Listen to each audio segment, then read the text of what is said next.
Supreme Court is located in New Delhi and it is the highest authority of appellate. अगर आप district court के फैसले से खुश नहीं हैं, संतुष्ट नहीं है, खुश होना मैटर नहीं करता है। अगर आपको लगता है कि डिस्ट्रिक्ट कोर्ट के फैसले से आपको न्याय नहीं मिला है तो आप हाई कोर्ट जाएंगे। अगर हाई कोर्ट में भी आपको न्याय नहीं मिला है तो आप सुप्रीम कोर्ट जा सकते हैं। वो बेटा अंत दरवाजा है, उसके बाद आप किसी का दरवाजा नहीं खटखटा सकते न्याय के लिए। पर न्याय में देरी तो होती है पर न्याय मिलता है।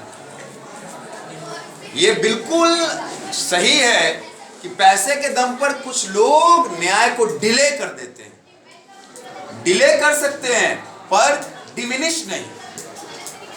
न्याय में देर तो कर सकते हैं, आपको न्याय मिलने में देरी हो सकती है, पर ऐसा कभी नहीं होगा कि आपको न्याय नहीं मिलेगा, बशर्ते कि आप लड़ने को तैयार हैं। बच्चों, हम पढ़ेंगे, मैंने आपको पहले ही बता दिया कि सुप्रीम कोर्ट सिविल केसेस और क्रिमिनल केसेस दोनों पर सुनवाई करता है। सुप्रीम कोर्ट सारे पावर को एक्सरसाइज करता है। ओरिजिनल जुरिस्डिक्शन भी सुप्रीम कोर्ट के पास है। अगर दो राज्यों के बीच का झगड़ा है तो वो केस तो सुप्रीम कोर्ट में ही जाएगा ओरिजिनल जुरिस्डिक्शन के रूप में। अगर राज्य सरकार और केंद्र सरकार के बीच का झगड़ा है, विवाद है, झगड़ा शब्द अच्छा नहीं लग रहा है, आपके समझने के लिए मैं ये शब्द बोल रहा हूं। राज्य सरकार और केंद्र सरकार के बीच अगर कोई डिस्प्यूट है तो वो सुप्रीम कोर्ट जाएगा ओरिजिनल जुरिस्डिक्शन के रूप में।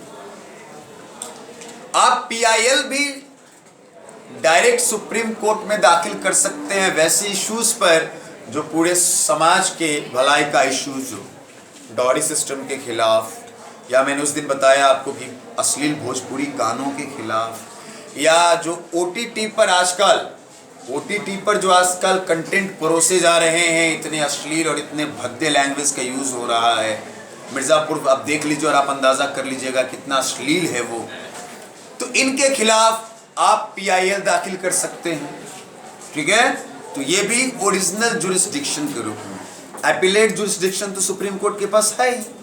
सुप्रीम कोर्ट हाई कोर्ट के फैसले को भी पलट सकती है, और रोज ही बराबर ही आप पेपर में पढ़ते होंगे कि सुप्रीम कोर्ट हाई कोर्ट के फैसले को पलट देती है।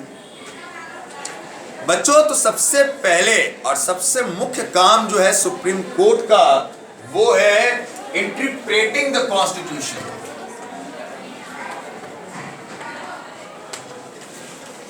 अगर कहीं कहीं संविधान की असल व्याख्या लोग नहीं कर पाते, कानून बनाने में अगर संविधान के नियमों को क्लियरली नहीं बतला पाते और कानून बना लेते हैं, तो सुप्रीम कोर्ट संविधान को इंटरप्रेट करता है। एक एक आर्टिकल को इंटरप्रेट करके बतलाता है कि सर जी आपने जो बनाया है वो संविधान में वैसा नहीं है, आपने गलत बनाया है। तो सबसे पहले सुप्रीम कोर्ट का कंपोजिशन, ये हमारे लिए जानना जरूरी है कि सुप्रीम कोर्ट में कितने जजेस होते हैं।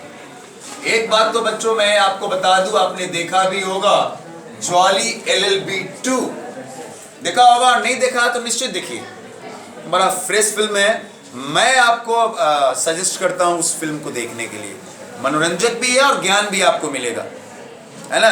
तो उसमें जो जज हैं उन्होंने बतलाया है कि भारत में जजेस की संख्या बहुत कम है और केसेस बहुत ज्यादा हैं। तो सुप्रीम कोर्ट का जो कंपोजिशन है वो है 25 अदर जजेस, 1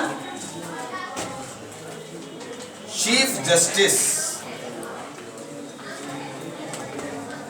एंड 25 अदर जजेस। अब ये बेटा साइकिल चलता रहता है ना। एक कोलेजियम होता है, कोलेजियम वो सिस्टम है जिसमें भारत के सारे जजेस का नाम होता है। जैसे जैसे जजेस सीनियर होते चले जाते हैं वैसे वैसे उनका प्रमोशन होता जाता है।